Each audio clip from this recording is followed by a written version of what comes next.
Hey, Motorman here, and I just got back last night from California, from Santa Barbara, California, at the Harley event where they introduced the new 975 Nightster and also the Low Rider ST. So we're going to start off today. I'm going to give you my review of the Low Rider ST. We did some wonderful riding up in the canyons and the mountains in Santa Barbara, California, and I'm going to tell you all about it next. The reason we're going to talk about the Low Rider ST first is because, according to most dealers, in fact, Matt Laidlaw of Laidlaw's Harley Davidson was on this ride with us, and he told me that every single one of his entire year's allotment of the Low Rider ST is sold out, and many other dealerships are in the same boat. If you're not familiar with Matt Laidlaw, you should take a look at his channel. It's a very good channel. He's a really tall, you might have seen him on YouTube. He's a very tall guy, and not that tall, but he was almost a professional basketball player. Rather than take over the dealership, he was going to become a basketball player. He was one of the best until he was injured when he fell off the bench. I'm kidding, Matt. But let's take a look at it. Hey, Motorman here with Matt Laidlaw. And you know, you watch him on the videos, the guy looks like he's ready to play basketball. But as you can see, because I identify as 6'2", today I'm identifying as, how tall are you? 6'6". I'm identifying as 6'6", so it works. That's right. And here it is, the Low Rider ST. The bags are from the Sport Glide, last year's model, and they are painted the body color, of course. They also pop right off, so if you want to go for a ride without any bags on it, you can do so immediately. The fairing, they did a great job on it. Looks much better than the FXRT fairing of old. And of course, it's wind tunnel tested and much more aerodynamic. Does a great job of blocking the wind. No helmet buffeting or anything. This is what the bike looks like, by the way, without the saddlebags on the back. Pop them right off. And it is available, if you're not familiar, in two colors this year. The gunship gray you see here, and also the black.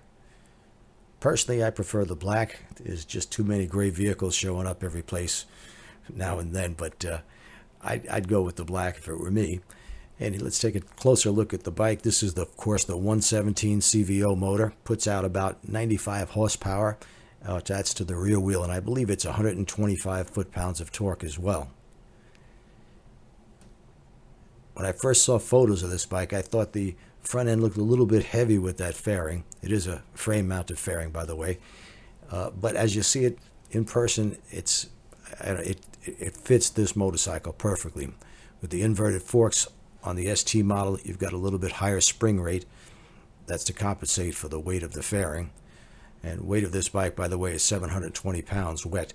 This is the stock shield. There are two other shields available, a lower one and a higher one. This one fit me perfectly, no helmet buffeting at all. Bags open easily, clamshell type bags. Decent amount of room, and they're not quite as much as the touring models, but it's pretty close. The bag doesn't open all the way so that if you have stuff in there, it's not going to fall out on the street. One little button releases it, and you can take it off in seconds. The dash, the gauges here, I believe that's the same one you find on the Street Bob, and it is a little bit hard to see in the sun outside. First thing I noticed getting on the bike is the seat height is still very low. Easily flat foot the motorcycle. As I said, I'm 5'7", no problem. The rear suspension is 1 inch taller than previous models, and it does give you a better ride, but it doesn't seem to affect the seat height much at all that I could tell. We headed out from the Hilton in Santa Barbara, went through downtown. Not very much traffic. This is kind of a small town, and didn't notice any homeless tents either in this area. I guess they saved that for LA. Got right on the freeway and started heading towards the hills. I noticed on the bike at 70, 75, even 80 miles an hour. Bike rode perfectly. Fairly good roads here. I noticed they like to use a lot of those tar strips on the roads, which in really hot weather, it may not be the best coming around a turn. You hit those tar strips. It's a puckering experience. But right now we're testing the bikes out on the highway. As I said, the fairing does a great job of blocking the wind. I noticed no helmet buffeting at all. Now we're heading up some canyon roads, and if you've never been up there, it could get kind of scary. At least it spooked me a bit, because some of the drop-offs were, I don't know, 1,000 feet down, and some areas no guardrail at all, so you know if you don't look exactly where you want to put that motorcycle, it's a bit scary. I'm not used to that being here in Florida. First, we don't have too many winding roads, and also there are no mountains here in Florida, so even when I would catch a glimpse of that drop off with my peripheral vision, it did spook me a bit, I gotta say. So I took it nice and easy. As you can see here, the drop off is just it's just amazing how far down it goes. And like I said, with most places no guardrail at all, you got to be real careful.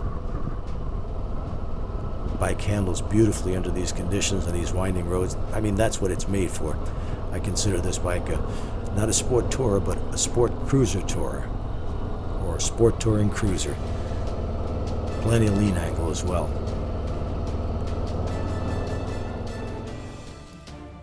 Here's some of the footage taken by the Harley Davidson film crew, and they do a great job filming from every angle possible, including lots of drone shots, which you're going to see in a little while. And this motorcycle is made for this type of riding, winding canyon roads. If you're like me and you live in a flatland in Florida, you're not going to appreciate it as much as you would in places like this in the canyons of California, or the Smoky Mountains for that matter. Now the bike's got about a 31-degree lean angle, which is 1 degree short of what the touring models have. However, since there's no floorboard mounts, you could actually lean the bike, but once you start scraping the peg, you probably get another 4 or 5 maybe degrees more before you're even threatening levering a tire off the ground. So in that way, this is a sportier ride than the Street Glide ST or the Road Glide ST, because you'll run out of lean limit long before you would on this motorcycle on those bikes. Now I did notice that the seat, after about an hour, hour and a half, just like on it's the same seat as on the Low Rider S. Yeah, they could have put a better seat on it. In addition, it's still quite a reach to the bars, even though they're 4-inch risers with a 1-inch pullback on the riser. But for someone my size, I would have much rather had about a 3 or 4-inch pullback, or a seat that pushed me further towards the bars, gives me more leverage.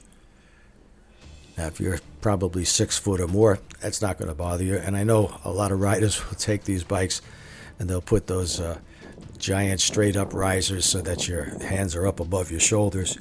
Yeah, that's not the best riding position, at least for me, for any kind of comfort. As far as smoothness, these bikes, the Softail models, are not as smooth as the touring bikes. You do feel some low frequency vibration in the pegs and in the hand grips. Nothing really to bother you. It's just that it feels, how could I say this? More like a motorcycle maybe, or more like what you think a Harley Davidson should feel like than, say, the touring models, which are ultra smooth now with the M8 motor.